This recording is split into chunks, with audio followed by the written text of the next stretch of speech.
This house, Red Hall, once stood on Upper Head Row, on the site later occupied by Schofield's department store and now by the Core shopping centre.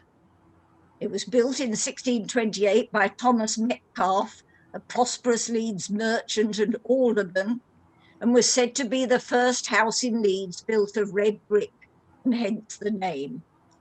In its time, it was one of the most impressive residences in the town, with handsome panelled rooms and extensive gardens.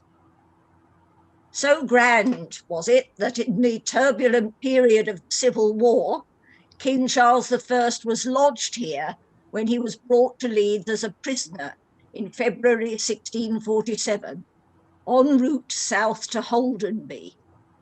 The room he was held in became known as the King's Chamber. Two romantic stories are told of his stay in Red Hall.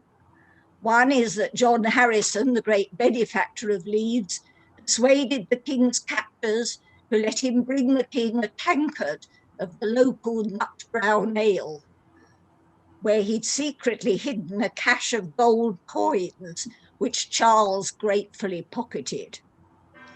In another story, one of the household servants, a Mrs. Crosby, came to the king and offered to smuggle him out of the house in women's clothing so he could make his escape. He didn't take her up, but gave her his garter as a token of thanks and promised she would be rewarded for her loyalty by his son if he came to the throne.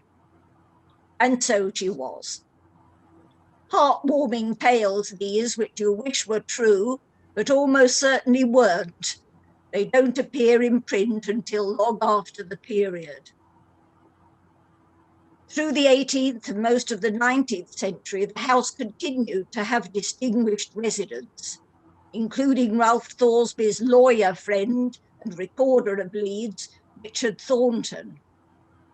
But as time went on, it was increasingly hemmed in by new building and lost much of its garden, as you can see in this picture. By the start of the 20th century, the house had been divided and was rented out as offices, until Snowdon Schofield bought it in 1912 and incorporated it into his expanding shop. The King's Chamber was converted into the Tudor Cafe, where shoppers could dine to the genteel accompaniment of a quintet of lady musicians. Some people still remember the pleasures of high-end shopping in Schofields, refreshments in the handsome cafe, and the challenge of finding your way from the smart front departments to the quainter spaces behind, all that was left then of the old Red Hall. It was all swept away in the early 1960s, when the new super-modern Schofield store was built. That finally closed in 1996. Just the name King Charles Street remains now as a reminder of Red Hall's royal captive.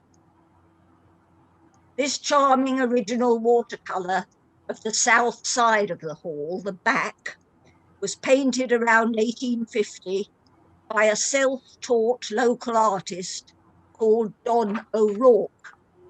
He came to Leeds from Ireland in the early 1800s and worked first as a cloth dresser in the wool trade and then for the Guardians of the Poor.